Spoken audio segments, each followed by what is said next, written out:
जन स्वराज पदयात्रा के 39वें दिन प्रशांत किशोर आज पश्चिम चंपारण के नौतन में हैं।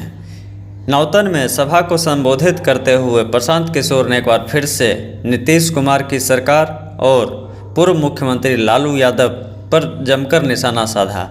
सबसे पहले प्रशांत किशोर ने नीतीश सरकार की शिक्षा व्यवस्था पर सवाल उठाया और कहा कि पदयात्रा के दौरान शायद ही कोई स्कूल मुझे ऐसा देखने को मिला जहां एक विद्यालय की 3 मूलभूत चीज़ें शिक्षक, छात्र और बिल्डिंग तीनों एक साथ मौजूद हो। हैरानी होती है जब पढ़े लिखे मुख्यमंत्री नीतीश कुमार के 17 साल के शासनकाल में भी शिक्षा की हालत जर्जर है। वहीं उन्होंने नीतीश कुमार के सरकार को जंगल राज बताते हुए कहा कि लालू के राज में अपराधियों का जंगल राज था और नीतीश के राज में अधिकारियों का जंगल राज है। शिक्षा व्यवस्था है जो हम लोग बिहार में जानते हैं कि पूरी तरीके से शिक्षा व्यवस्था ध्वस्त है। मैं अपने जितने भी मेरी वार्ताएं हो रही है उसमें मैं ये बता रहा हूँ कि नीतीश कुमार जी जो एक खुद स्वयं पढ़े लिखे व्यक्ति हैं, एक पढ़े लिखे व्यक्ति के मुख्यमंत्री रहते हुए बिहार की शिक्षा व्यवस्था का ध्वस्त हो जाना शायद उनके 17 साल के शासनकाल का सबसे बड़ी नाकामी है।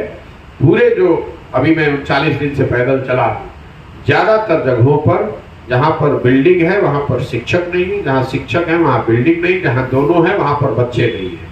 तो स्कूलों में जो सरकारी स्कूल की जो व्यवस्था है वो बिल्कुल ही धराशायी है। ज़्यादातर कहीं मुझे ऐसा नहीं दिखा जहाँ बिल्डिंग है, शिक्षक है, बच्चे हैं, पढ़ाई हो रही है, प्रेयर हो रहा है, असेंबली हो रही है, बच्चे खेल रहे हैं, ऐसा कहीं नहीं दिखता है। स्कूल अगर है तो वहाँ खिचड़ी बट रही है। जो कॉलेज है, यहाँ पर जो 2, 4, 5 कॉलेजेस को मैं देख पाया हूँ, वहाँ पर बड़ी संख्या में लोगों के नामांकन तो हैं, लेकिन लोग वहाँ पढ़ाई नहीं कर रहे, वहाँ क्लास नहीं हो रहा है। वहाँ पर सिर्फ पूछने पर पता चलता है कि परीक्षा होती है, डिग्री बढ़ती है। इसीलिए मैं इसको एक लाइन में कहता हूँ, मेरा 40 दिन का जो अनुभव रहा उसके आधार पर मैं ये कह सकता हूँ कि इस ध्वस्त शिक्षा व्यवस्था को आप एक लाइन में कह सकते हैं कि स्कूलों में खिचड़ी बट रही है, कॉलेजेस से डिग्री बट रही है, पढ़ाई दोनों में कहीं नहीं, पढ़ाई में दोनों जगह में कहीं नहीं हो रही है। स्वास्थ्य व्यवस्था को लेकर चूंकि मैं जिन गाँवों पंचायतों में जा रहा हूँ ये इतने निचले स्तर पर है कि स्वास्थ्य व्यवस्था तो नहीं है ही नहीं। ब्लॉक या उसके ऊपर स्तर पर कुछ होगा तो मैं उस पर टिप्पणी नहीं कर सकता हूँ। पंचायत के स्तर पर जो सब सेंटर वगैरह है वो कहीं पर कोई फंक्शनल नहीं है। पूछने पर ग्रामीण ज्यादातर यही बताते हैं कि अगर उनको कोई स्वास्थ्य संबंधी समस्या होती है तो ब्लॉक हेडक्वार्टर पर या बेतिया जाते हैं, लेकिन उससे ज्यादातर लोग जो हैं वो यूपी की जो स्वास्थ्य सेवाएं हैं वहां पर डिपेंडेंट हैं। कुशीनगर, गोरखपुर जाते हैं। यहाँ से जाने के लिए अलग अलग जगहों से लोगों ने बताया कि 5,000 से 12,000, 15,000 रुपए तक लोगों को एम्बुलेंस या किराए की गाड़ियों पर खर्च करना पड़ रहा है। तो ये एक जो समस्या है स्वास्थ्य को लेकर कि इस जिले की स्वास्थ्य व्यवस्था के लिए ज्यादातर लोग यूपी के स्वास्थ्य व्यवस्थाओं पर आश्रित हैं, बजाय इसके कि वो बिहार की स्वास्थ्य व्यवस्था का उनको लाभ मिल सके। भ्रष्टाचार का आलम का तो कोई पूछना ही नहीं है। कोई ऐसा गांव नहीं है जहां पर कि लोगों ने ये नहीं बताया कि साहब अफसरों की हालत ये है कि उनकी जो मन में आ रहा है वो कर रहे हैं। अफसरशाही जो हम लोग लालू जी के राज में ये बताते थे, ये लोग सुनते थे कि अपराधियों का जंगल राज है। मुझे ऐसा लगता है जो अभी तक मैंने 40 दिन में सुना, ये अब अधिकारियों का जंगल राज है। नीतीश का जो राज है, नीतीश कुमार के राज को अधिकारियों का जंगल राज अगर कहें तो इसमें कोई अतिशयोक्ति नहीं होगी। मैं आपको बता रहा हूँ, मुझे वृद्धा अवस्था पेंशन वाले मैं महिलाओं से मिलता हूँ और उनको 400 रुपये सरकार की ओर से वृद्धावस्था पेंशन मिलता है। आपको जानकर आश्चर्य होगा कि करीब 100% लोगों ने मुझे बताया कि जो 400 रुपये मिल रहे हैं उसमें से भी 20 रुपये पीसी के तौर पर काटे जा रहे हैं, मतलब भ्रष्टाचार के नाम पर।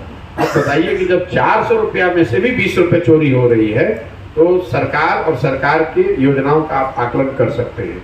एक और बात, जो 2 बड़ी योजनाएं हैं सरकार की जिस पर बड़ी चर्चा हुई है, एक तो है शौचालय की बात। मैं जितने दिन से चल रहा हूँ, पैदल ही चल रहा हूँ, तो गाँव से निकलता हूँ, दोनों ज्यादातर गांव में जिसको ओडीएफ घोषित कर दिया गया है वो बिल्कुल पेपर की बात है। ज्यादातर गांव में खुले में शौच आज भी है, बिना नाक पर गमछा बांधे आप गांव से नहीं निकल सकते हैं। पूछने पर पता चलता है जो जनप्रतिनिधि साथ में चल रहे होते हैं वो ये बताते हैं कि सरकारी दबाव में या अफसरों के दबाव में ओडीएफ के सर्टिफिकेट जारी किए गए हैं शौचालयों को लेकर लोगों ने जो बताया पश्चिम चंपारण में कि 2000 से 6000 रुपए तक सरकारी अफसर या जो जनप्रतिनिधि है उन्होंने पैसा लिया और 12000 रुपया परिवार को रिलीज कर दिया। और परिवार जिसने पैसा लिया उसने शौचालय बनाया नहीं या उसका कोई उपयोग नहीं किया, और अफसर जो है वो 2000 से 6000 रुपये प्रति परिवार या प्रति बेनिफिशियरी उनकी वसूली हो गई। तो शौचालयों को लेकर, ओडीएफ को लेकर जो सरकार का दावा है, चाहे केंद्र सरकार का हो या राज्य सरकार का, ये पूरी तरीके से झूठ है। मैं आप लोग स्वयं देखते होंगे, मैं तो रोज देख रहा हूँ। इसके अलावा एक और बड़ी योजना जिसकी बड़ी चर्चा है वो है नल के जल की योजना। नल के जल योजना जो 2015 में 7 निश्चय का हिस्सा था, इस पर हजारों करोड़ रुपए सरकार ने खर्च किए हैं।